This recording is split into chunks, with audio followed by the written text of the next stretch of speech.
He's a two-time American League Manager of the Year, 94 and 2004. I think 2014 I got shot. Yeah. You know, all it is, Dan, is... Wait, I got to give you the formal introduction. Come on. He's Buck Showalter, the Orioles. This is like the pregame. You know, I'm Bob Shepard. And the manager for the Orioles, two-time Manager of the Year, Buck Showalter. You know, they give those awards to guys whose team surprised them. Yeah, I know. That's all I got to do with it. And then if you have a great year when it's expected, you don't ever name those guys. I think some of the best jobs are done by when it's expected of you. I've said the same thing where Chuck Noll, great Steeler coach, never won Coach of the Year. Really? No. Phil Jackson won it once, I think. Wow.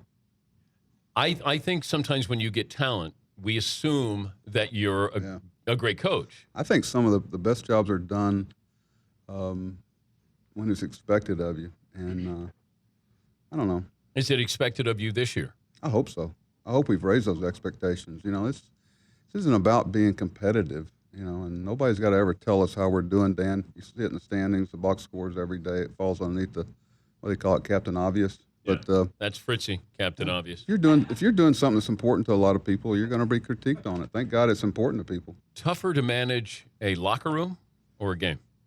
Locker room. They're both a challenge. What kind of drama have you dealt with? This year? No, in your career. We don't have a whole lot of drama on our club. You know, with Yankees, Diamondbacks. We have. We've had our share. Like what kind of drama? There's so many things. That's why at ESPN I never really felt comfortable talking about something that a decision or something. You know, if you want to talk about strategy, here's what he could have done. Here's the options. But you don't know all the things that have gone on in the locker room that day. There's so many variables that go into your decisions that you know a person's mentality, where they are. You're always trying to put them in a position to be as good as they can be and according to their talents. It always kills you when you're in a dugout and you know you put somebody in a position that they're probably not suited to handle.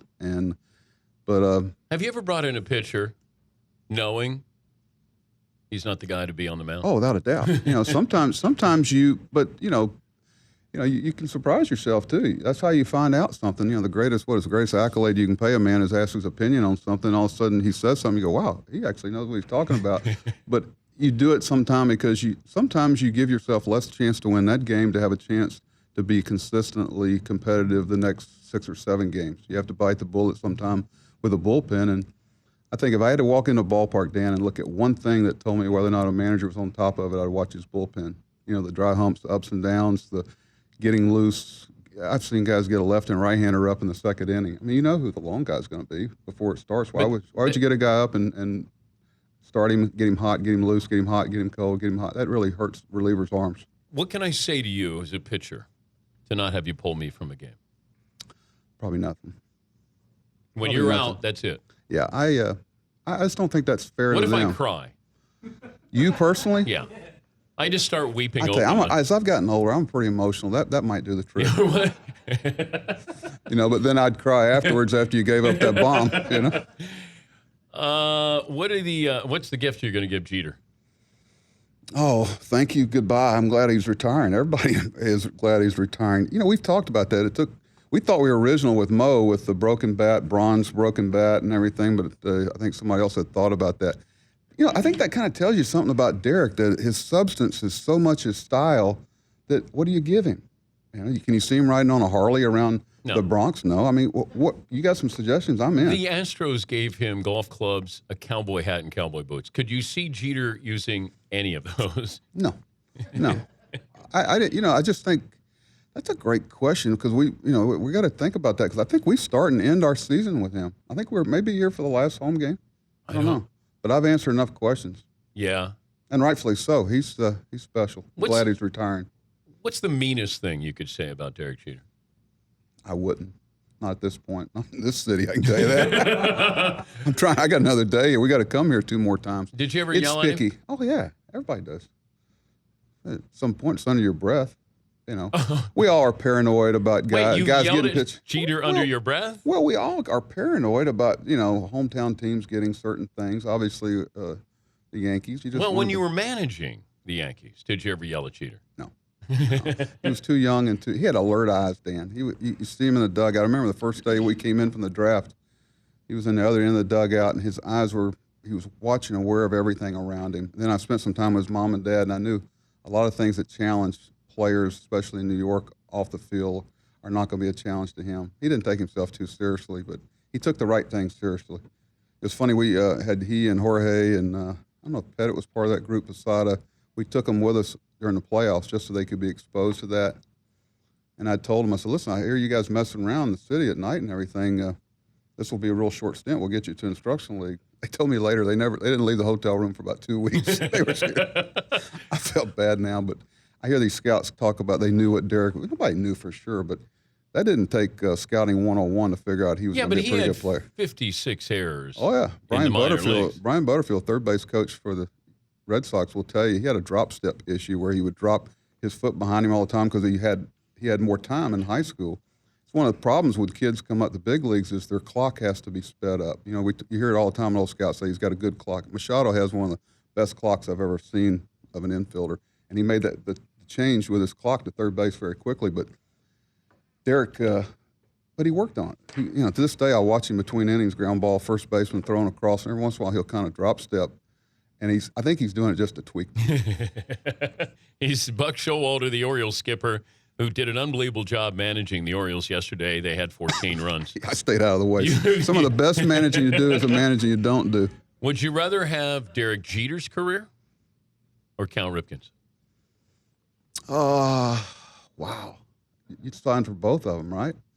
I'm sure that just a pure championship alone, that's why we all get up in the morning. You might lean towards Derek, but I tell you, what Cal did in Baltimore still resonates with our players and the way they post up. It really does. I look at the number of games our guys played, and obviously it has something to do with their moms and dads and the way they choose to go about their lives, but you see Cal and you see that game's played, and sometimes it's detrimental a little bit. I thought it was to Cal, but did you ever, did you ever think that somebody was going to sit him down for the betterment of Cal and the team? No. I think it got too big. I've had times like, for instance, the J.J. Hardy or Adam Jones. That's why you're always attacking the what-ifs in the offseason. How much of a level in play do we drop off by not having this guy in the lineup and having somebody else in it? We felt like that even them at less than 100% is better than what we would put out there, and as long as they didn't put them in harm's way.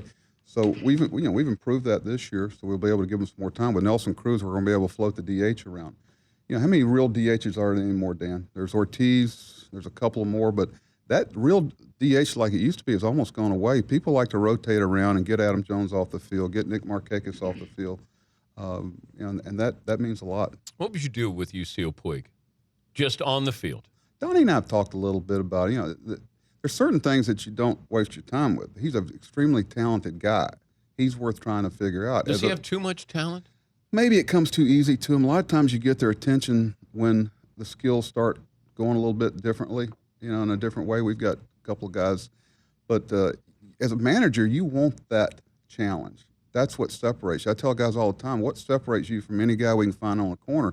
Can you handle a situation? I always want to give our scouts and our front office the confidence to take that player that may need to be managed but what's the first prerequisite? They got to be real talented to have people put that amount of time in it. And if it starts taking away from his teammates, then that's another issue. Let's face it, the reason why he's there is he's really, really talented. Ever get close to having a fight with a player?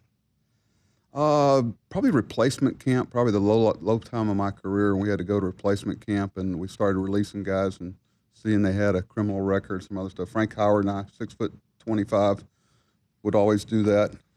We were both packing a fungo. Really? Yeah, that got a little ugly some. The replacement players. Wait, so these guys had criminal record? You had some bad guys who, oh yeah, if you released them, they wanted to fight you? Well, they had a shot at either taking care of us or going back to jail if they were breaking parole. And we kept being told by our ownership that it was never going to happen. It helped bringing out 6'8" Frank Howard. You bet you. You bet you. Frank, I one of the done. great power hitters of all time. Played for bad Washington Senators team. Every time we got in a scrap, I somehow ended in the middle of it. There was Hondo right beside me. Young man, I got you covered here. Major League Baseball, a great sports movie or a good sports movie? Good to average. Just once. There's a couple that just once. Bull Durham, great. Above average. I just one time want to see one that's really realistic. You don't think Bull Durham had some realism in the minor Had some, league? yeah. That's why I said above. I mean, not all the that's above average. Natural was really not good. all the groupies look like Susan Sarandon. Well, probably wouldn't be here if they did. But he Did you have groupies in the minor leagues? Minor leagues. Not that I could remember or tell you about. That's on a no. Because these women attach themselves to you're turning red, by the way. I'm always read it. Oh, okay. We're not that far from spring training. You're turning redder. It's all right. They're attaching themselves to you because they think you're going to get to the show. That's why nobody attached himself to me. I had them all fooled. They knew. You know, when I saw Mattingly and Steve Balboni, I knew I wasn't going to be the first baseman of the New York Yankees. I didn't hit the ball where the grass doesn't grow enough.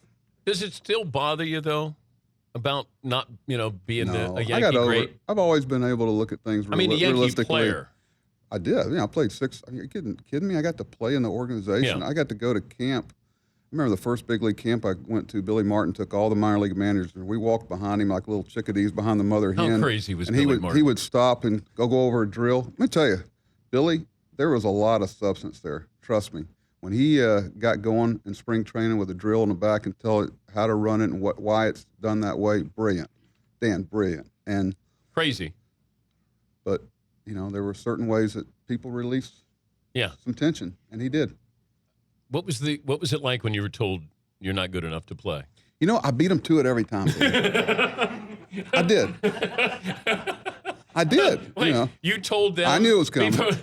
No, I had an opportunity to come back and play in AAA for the Yankees or go to another team play in AAA, or they offered me a job as a hitting coach first year in Florida State League in Fort Lauderdale. And I looked around at the competition.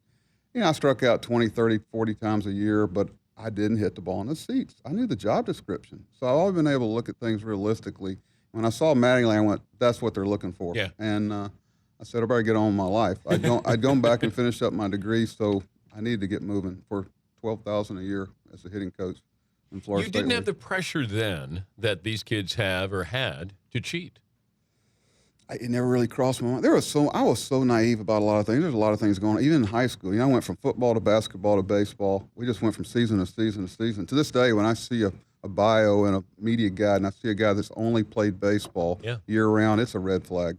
It's a red flag. They need to play other sports. Where else do you learn how to fall other than sports? Like we find guys that don't slide are guys that never played another sport. You learn how to fall in basketball and football, and guys that can't slide are not good sliders. Usually I asked a pitcher one time, I said, what position did you play when you didn't pitch? He goes, I didn't. You didn't play another position?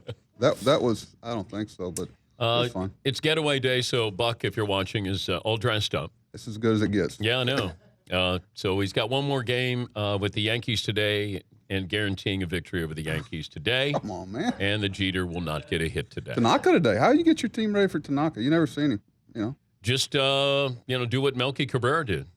Homer in the first pitch you see, first at bat. Go up there swinging. Well, that's what when you sign a player. Get the bat off your shoulder. Come on. When you play Come on, Blue, you're squeezing me. I'm just trying to act like a manager. No, you can't do that much anymore. You go to replay. You don't get to yell at the manager or the ump? Yeah, you do. You do. You do. Come on, Blue, come on, you're squeezing me. He's still pretty good, huh? Oh, I could be. Huh? I could be a manager. Yeah? Yeah. What would be your biggest challenge managing? Probably try not to scratch on national TV. Do you wear a cup? I would never tell. Hey, the shower pressure is so good in some of these places, you wear a cup to the shower. It's good to see you. You too. Thanks for having me, Dan. He's Buck Showalter. Guaranteed the Orioles will win the East, and Jeter does not get a hit today, and they beat Tanaka. Unbelievable. He's always controversial, Buck Showalter.